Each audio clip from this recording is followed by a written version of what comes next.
Nous allons donc faire la dernière ligne droite pour améliorer la productivité avec Electrical.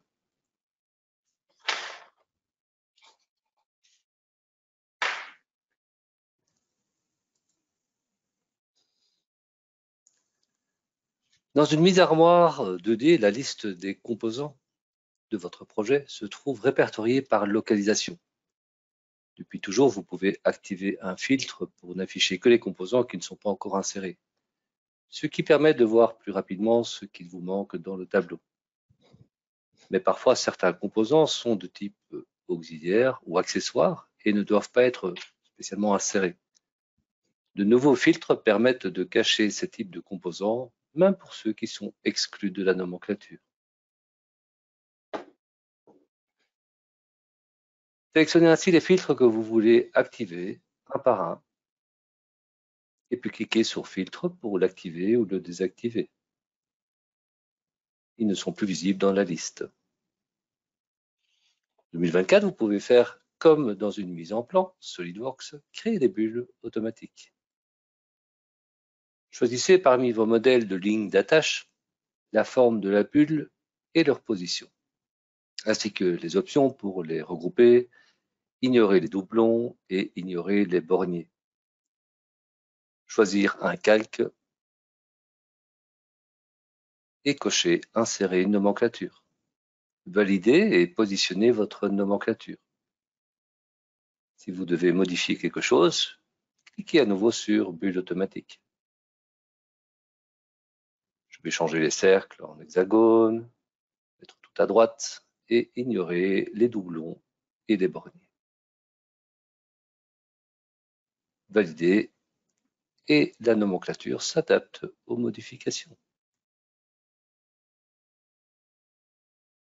Je passe au schéma de commande. Lorsque vous sélectionnez des entités comme ici, vous pouvez les déplacer maintenant facilement à l'aide des flèches du clavier par pas de résolution. Si vous combinez avec la touche majuscule plus les flèches, vous faites des plus petits déplacements. Lorsque vous insérez un symbole dans votre schéma, comme cet interrupteur, vous l'associez à des références constructeurs qui ajoutent automatiquement des propriétés au symbole ainsi qu'aux bornes. Si vous les effacez, elles restent dans les propriétés du symbole, mais aussi aux bornes du symbole. Une nouvelle option est à activer dans la configuration de votre projet pour modifier ce comportement. Je vous montre le résultat avec l'option cocher. Un petit retour en arrière et je recommence la procédure de suppression de la référence constructeur. Ici, ça s'est bien effacé, donc dans les propriétés du symbole, et ainsi qu'à ses bornes.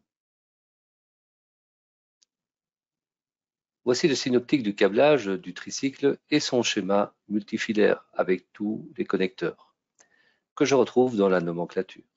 Comme il y en a beaucoup qui se suivent par une numérotation sans espace, P5, P6, P7, etc., vous pouvez maintenant demander dans la configuration de votre nomenclature d'avoir une plage des valeurs pour les colonnes. Vous pouvez demander 3 ponctuations qui représentent la suite logique entre le premier et le dernier, ou garder la liste telle quelle. Donc, je valide les 3 petits points et je reviens sur ma nomenclature. Bien sûr, il faut la mettre à jour. Il y a le folio, comme à chaque fois, et je retrouve la liste P5 et les 3 petits points, puis P10. Clair, donc. Passons maintenant dans la partie 3D de SolidWorks Electrical, avec son lot de nouveautés. Comme dans la mise en plan, en armoire 2D, vous allez en tout cas retrouver les mêmes filtres pour l'insertion des composants 3D. Alors, comme dans le 2D, j'active les filtres pour cacher les références accessoires et auxiliaires, ainsi que les composants déjà associés. Ensuite, pour router le harnais, c'est SolidWorks Electrical qui s'en charge en suivant plus ou moins des tracés prédéfinis dans une esquisse 3D. Je rappelle qu'il y a 3 types de routage pour les fils, les câbles et les harnais. Voilà, le harnais va être routé, la localisation sous le siège du tricycle. J'ouvre maintenant l'assemblage du harnais du cadre du vélo, dans lequel je retrouve le harnais du siège. Ici aussi, je procède au routage du harnais, mais lorsque plusieurs localisations sont présentes, vous pouvez cocher cette option pour limiter le calcul à la localisation active. Cela évite de recalculer les routages, comme le harnais ici, qui serait déjà réalisé dans d'autres localisations. Gain de temps. Un harnais constitué de fils et de câbles que SolidWorks réunit pour former une botte de couleur grise et de section égale à la somme totale des conducteurs. Pour chaque connecteur, on définit un point où s'arrête la botte pour faire sortir les fils jusqu'à leur point de connexion, tout en respectant leur couleur.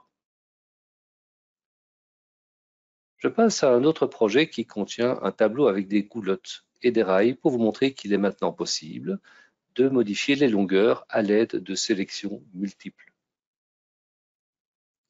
Fini de faire un par un. Sélectionnez plusieurs goulottes, donnez une distance et apercevez le résultat immédiatement. En plus, vous pouvez mélanger les composants goulottes et rails dans la même nouvelle fenêtre de sélection. De quoi accélérer la création des armoires électriques.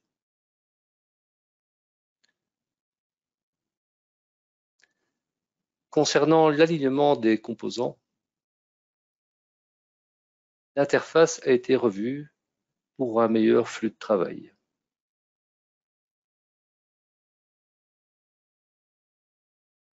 Et un aperçu du résultat permet de valider plus facilement la nouvelle disposition. Avant, il fallait valider, s'apercevoir que ce n'était pas bon, recommencer l'opération.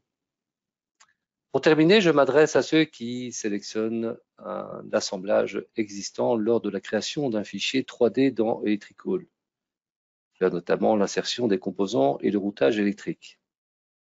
Si vous dupliquez un projet, vous pouvez maintenant cocher cette option dans l'onglet 3D de la configuration de l'application.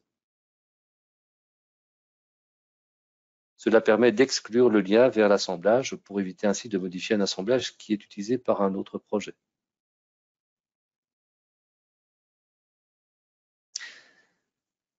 Voici le résumé pour Electrical 2D, donc le bulage automatique dans les armoires 2D comme dans SolidWorks CAD. Nouvelle option dans la configuration de vos nomenclatures pour raccourcir les longues listes. Déplacement des entités et symboles à l'aide des flèches de direction. Forcer la suppression des données constructeurs dans le symbole. Si vous utilisez la grille dans vos schémas, les points s'adaptent mieux lors des zooms et de l'utilisation d'un écran haute résolution. Pour le Electrical 3D, gagner du temps en routant que la localisation active. De nouveaux filtres lors de l'insertion des composants, valable aussi dans l'armoire 2D. Choisissez de supprimer ou de conserver le lien de l'assemblage SolidWorks dans un projet dupliqué. Aperçu des modifications d'alignement des composants directement dans l'outil et modifier la longueur de plusieurs rails et goulottes en même temps.